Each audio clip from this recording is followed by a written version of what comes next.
Public awareness on aid information encourages people to participate in dialogues and push for appropriate reforms. But in order for CSOs to influence policies and practices, aid information needs to be popularized and be made accessible according to different types of audience.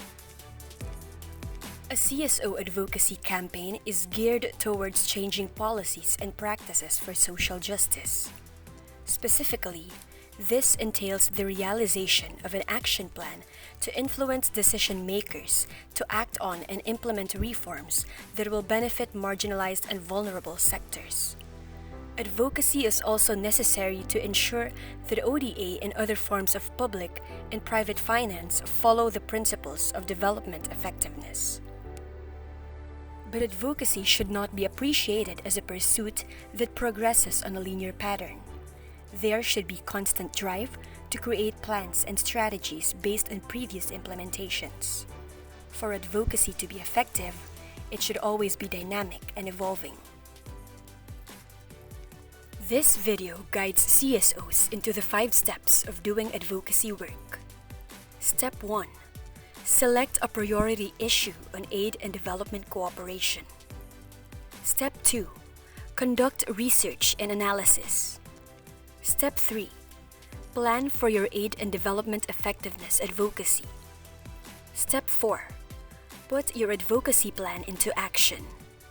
Step 5. Monitor, review, and evaluate. In the first step, an organization or community must identify an issue or problem that affects their environment or situation. This issue will only be addressed if changes in certain policies or behavior occur. To be able to do that, advocates may use the problem tree analysis method. First, draw a tree. Make sure it has a trunk, some roots and leaves and fruits. Second, write the problem that the group would like to solve in the trunk. Define what causes the problem through the roots, and lastly, write the effects or impacts in the leaves and fruits. Now, the group can clearly see the problem, causes, and effects. On to the next step. Advocates must employ people's research to understand the issue at hand better. Aside from providing data on the impacts of the problem being solved, research and analysis will also help in identifying the resources needed for the advocacy. To collect data on the impacts of the problem, advocates may conduct surveys, key informant interviews, or focus group discussions. After doing research, advocates are now equipped and ready to embark on Step 3. Plan for your aid and development effectiveness advocacy. An advocacy plan is a framework which outlines the policies and practices that the organization or community wants to change, and how that change will happen. Begin by formulating your objectives. Make sure that they are SMART: specific, measurable, attainable, relevant, and time-bound. After which, identify your target audience and develop your key messages. Remember, any advocacy campaign should have a specific target audience. Otherwise, it will have a tendency to overreach and it will lack direction and overall purpose. Ask yourself, who are the agents of change for this advocacy? Or what do they know about this advocacy? Remember that key messages must be formulated according to the results of your research and analysis. Messages can be general or specific for each target audience. We then move on to Step 4. Put your advocacy plan into action. Different activities can be done to achieve the advocacy plan. Lobbying and campaigning are 2 approaches in doing advocacy work, but most of the time, a combination of these 2 is used. Lobbying involves direct communication with decision makers who have direct power over policy analysis and policy change. CSOs can lobby through phone calls, sending letters and written statements, attending intergovernmental activities and making interventions, or meetings with relevant government officials. Meanwhile, campaigning deals with maximizing a wide range of media platforms. This can be done through distributing educational materials and organizing protest actions, fora, workshops, concerts, exhibits, or online events. We are now down to the last step, which involves monitoring, reviewing, and evaluating. These are three different processes that allow organizations or communities to assess the effectiveness or impact of the implementation of their advocacy plan. Monitoring is the systematic gathering of data throughout the duration of the advocacy plan. It collects information that will be the basis of tracking the progress of implementation and allows the organization or community to identify issues that need to be addressed as the plan moves on.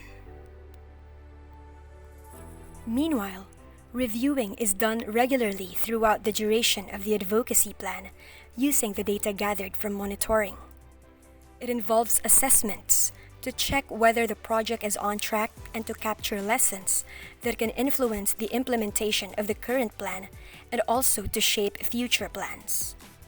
Lastly, evaluation is a process usually done at the middle and at the end of the advocacy plan in order to analyze what has been done, assess its effectiveness in creating change, and obtain strategic lessons. Now that we've discussed the 5 steps in doing advocacy work, the next question is, how can we influence our target audience?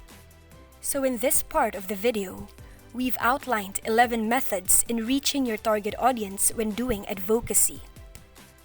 Number 1. Policy brief. A tool to present research findings and recommendations to the general public in plain language and can be used to influence policy makers and other intended audiences. Number 2. Position paper. A detailed written statement that articulates a viewpoint, analysis, or policy of an organization.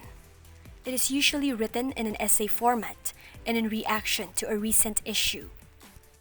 Number 3. Petition letter. A formal written request for a certain action, usually addressed to authorities.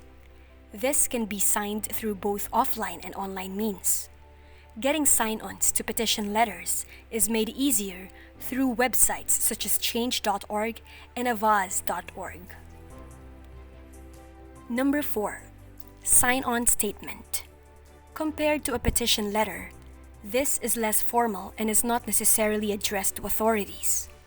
Instead, it expresses a belief, position, and call to action on a certain public issue to which organizations or individuals show their support by putting their signature. Number 5. Solidarity statement. An important communication tool to highlight an issue which does not usually get media coverage and to gather support from different individuals, communities, and organizations. Number 6. Policy workshop. An organized event where public policies are examined, evaluated, and where recommendations are made. Number 7. Policy dialogue. An event where development actors interact with the end goal of informing and influencing policy. But policy dialogues should not be merely perfunctory and tokenistic.